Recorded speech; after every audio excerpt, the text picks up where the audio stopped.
जय हिंद एवरीवन। कैसे हैं आप सभी। तो आज के टॉपिक में हम पढ़ने वाले हैं दिल्ली के बारे में। इससे पहले हम अपना हरियाणा कंप्लीट कर चुके थे। हरियाणा मैंने आपको दिल्ली के पर्सपेक्टिव से बताया तो ऐसा बताया यहाँ से हरियाणा चला जाएगा, इस ओर से 1 2 3 3 ओर से हरियाणा से दिल्ली घिरी हुई है और एक और जो टच होती है वो टच होती है यूपी। आज हम दिल्ली के बारे में थोड़ा डिटेल से पढ़ते हैं। मैं यहाँ पर दिल्ली को लेकर एक छोटी सी वीडियो इसलिए बना रही हूँ ताकि आपको दिल्ली के बारे में थोड़ा सा बेसिक क्लियर हो जाए, वरना आप यही पढ़ते हैं कि दिल्ली एक यूटी है, केंद्र शासित प्रदेश है। यहाँ पर सेंट्रल गवर्नमेंट भी काम देखती है और जो विधानसभा होती है, जो सीएम होते हैं वो भी काम देखते हैं। कैसे कैसे काम देखा जाता है ये भी देखना है।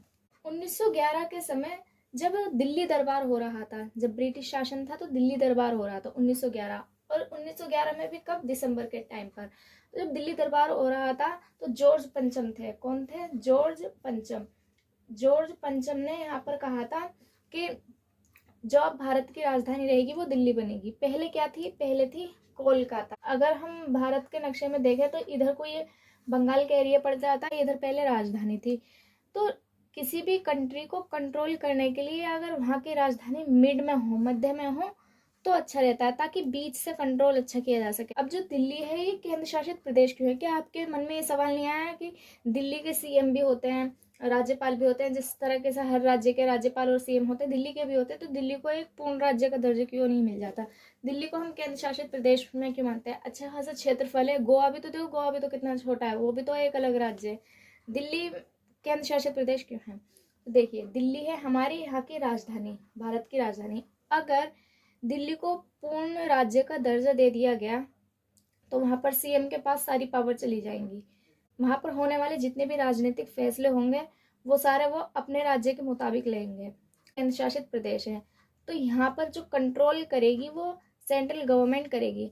हालांकि दिल्ली में सीएम जो चुने जाते हैं उनके पास भी पावर होती है, कुछ हद तक पावर होती है, सारी पावर नहीं होती है। अगर सारी पावर दे दी जाए तो एक राजधानी को चलाने के लिए सेंट्रल गवर्नमेंट के पास ज़्यादा पावर होनी चाहिए, ना कि वहाँ पर किसी राज्य सरकार के पास, अगर उसे राज्य घोषित कर दिया जाता है तो ये दिक्कत आती। जैसा कि अब दिल्ली को कई तरीके से कंट्रोल किया जाता है। डीडीए, दिल्ली डेवलपमेंट अथॉरिटी, ये क्या करती है? दिल्ली के डेवलपमेंट एरिया के बारे में ये संस्था जो है ये देख रेख करती है। एक है वहाँ पर एमसीडी। एमसीडी यानी म्युनिसिपल कॉरपोरेशन ऑफ दिल्ली। आपने सुना होगा एमसीडी के चुनाव आ रहे हैं। एमसीडी क्या करती है? एमसीडी जैसे पोल्यूशन वगैरह इन सब की देख रेख करती है, साफ सफाई, इन सब के बहुत सारे काम एमसीडी के अंतर्गत आते हैं। इसके अलग चुनाव होते हैं, ये अलग संस्था है। दिल्ली में देख रहे हो दिल्ली को कितने अच्छे से कंट्रोल किया जा रहा है। वहां पर फिर विधानसभा चुनाव भी होते हैं, सरकार भी होती है। मैंने शॉर्ट में विधानसभा लिख दिया है, मीन सरकार भी चुनी जाती है। वहां पर सीएम होते हैं, आपने पढ़ा होगा। और अभी वर्तमान में अरविंद केजरीवाल वहाँ के सीएम है।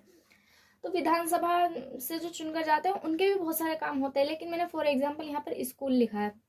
बहुत सारे उनके पास काम होते हैं, वो अपने बहुत सारे काम कर सकते हैं। जैसे कि अभी वर्तमान में उन्होंने बसों का किराया फ्री कर रखा है, बिजली बिल में बहुत कमी कर दी है, 200 यूनिट फ्री दे रखे हैं उन्होंने, और स्कूल में व्यवस्था अच्छी कर दी है। तो बहुत सारे काम मुख्यमंत्री करते हैं, खाली स्कूल ही नहीं संभालते, दिल्ली के अंदर बहुत सारे फैसले लेते हैं।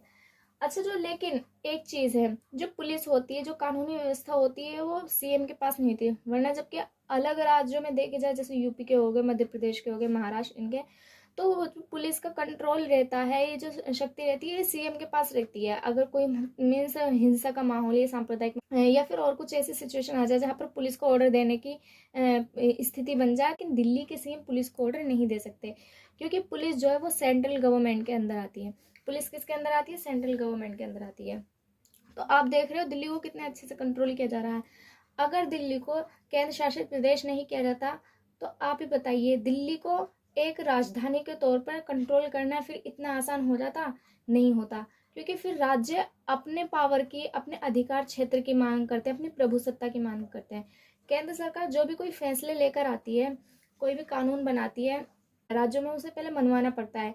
लेकिन अगर वहीं केंद्र शासित प्रदेश की बात करें, अगर उसे कोई चीज़, नया कानून या नया नियम लेकर आना होगा, या फिर कोई नए ऑर्डर कानून को लेकर, या फिर किसी भी डेवलपमेंट को लेकर करने होंगे, तो उसे इतनी दिक्कत नहीं होगी। लेकिन राज्य सरकार के अंदर वहाँ के राज्य की अलग अलग स्थिति होती है। केंद्र सरकार कोई कानून बनाती है, अगर पूर्वोत्तर राज्यों के लिए कोई कानून बना रही है तो पूर्वोत्तर की स्थिति को देखकर बनाती है, दक्षिण भारत के लिए बना रही है तो दक्षिण भारत की स्थिति को देखकर बनाती है। लेकिन जब वो दिल्ली के लिए कोई कानून या फिर कोई डेवलपमेंट लेकर आती है तो वो खाली दिल्ली को देखकर नहीं लाती है, बल्कि देश की गरिमा को देखकर वो कोई कानून बनाती है। क्योंकि दिल्ली है राजधानी, संसद यहाँ पर है, सुप्रीम कोर्ट यहाँ पर है, बाहर से जब कोई विदेशी आते हैं, बड़ी बड़ी मीटिंग होती है तो यहीं होती है। तो इसे पूर्ण राज्य का दर्जा न देकर सेंट्रल गवर्नमेंट का इसे केंद्र शासित प्रदेश बनाकर रखना एक बहुत अच्छा फैसला है। आप किसी भी देश की राजधानी देख लीजिए, जहाँ जिस देश की राजधानी होती है वहाँ पर डेवलपमेंट ज़्यादा होता है, औद्योगिकीकरण ज़्यादा होता है, रोज़गार बहुत मिलता है। तो ऐसा ही था, कुछ लोग रोज़गार के लिए, कुछ लोग पढ़ाई के लिए दिल्ली में आ रहे थे। जब दिल्ली में आ रहे थे तो दिल्ली में बढ़ गई थी भीड़।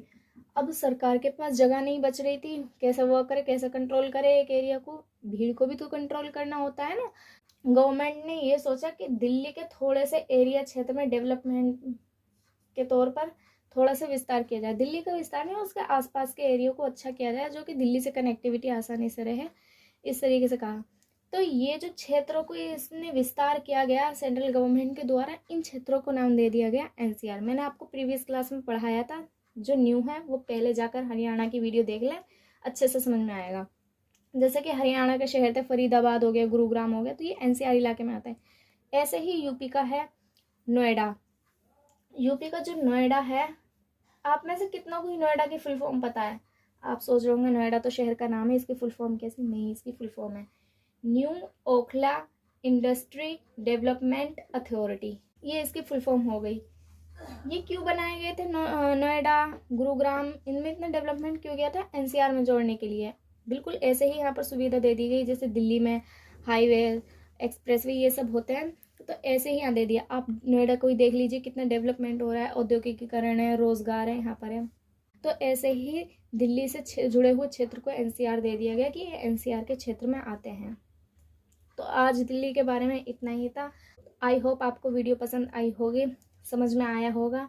अगर आपको वीडियो पसंद आई है तो वीडियो को शेयर, लाइक एंड सब्सक्राइब ज़रूर करिएगा। मिलते हैं नेक्स्ट क्लास में। Thank you so much.